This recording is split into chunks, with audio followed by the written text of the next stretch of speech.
One of the great things about India is this tremendous interest in education. People talk about it all the time. Most parents aspire for this for their children.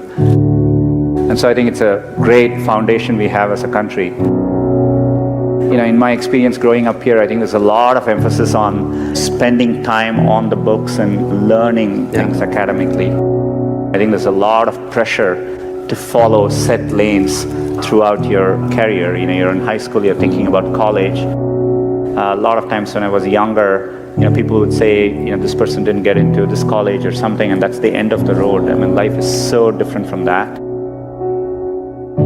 I get surprised people start preparing for IIT in their 8th grades. That's a bit shocking to me.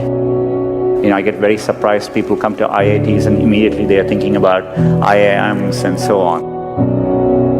The US, for example, most students don't choose their majors till their final year. So people explore different things and find what they're really passionate about. The way I dealt with these things was try and feel what I really enjoy doing and pursue that. I would do what feels something like you like spending time on. I would use that as a yardstick and not feel the pressure to do what others are telling you to do. I've always wanted to work on computing, build computing products. The thing which still keeps me going is the desire to build products which will be used by billions of users and makes a difference for them. And that's what I've been focused on.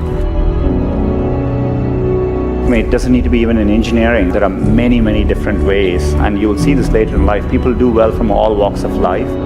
I think education needs to evolve and change just like with everything else. Getting into an elite institution doesn't guarantee success. It matters a lot, but it doesn't guarantee success. I would like to see people value creativity, value experience of doing things, taking risks.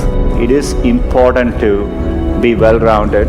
I would encourage people to try different things, take some risks, follow their passions a little bit more, enjoy what you're doing. And what matters most is loving what you're doing and trying to do well at it. So I think if you follow your heart and do what you like, you will always do much better. It's worthwhile taking risks and trying to do something you're really excited by. And if the first attempt you don't do it, you can try again, and things tend to work out in the long run.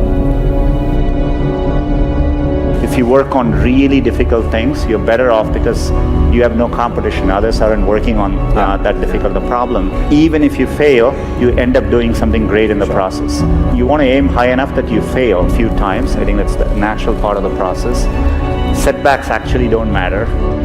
In Silicon Valley, part of the reason so many people start up a company is starting up a company and even having failed, you can wear it like a badge of honor. And I think that's important. Culturally, risk is rewarded. So I think it's important to keep your hopes, keep your dreams, and try to follow them. Most of how life plays out is up to you, not up to what happens outside of you. And I think it's important to keep that in mind and take the long-term view. Some point in your life, you have to work with people where you feel a bit insecure, because that means you're working with people who are better than you and who are pushing you. If you actually feel very secure in what you do, it means you're doing something comfortable and you're not pushing yourself. There are many, many times I've felt working with people in a group, am I doing enough? These people seem much better than me, and I think it's an inherent part of learning.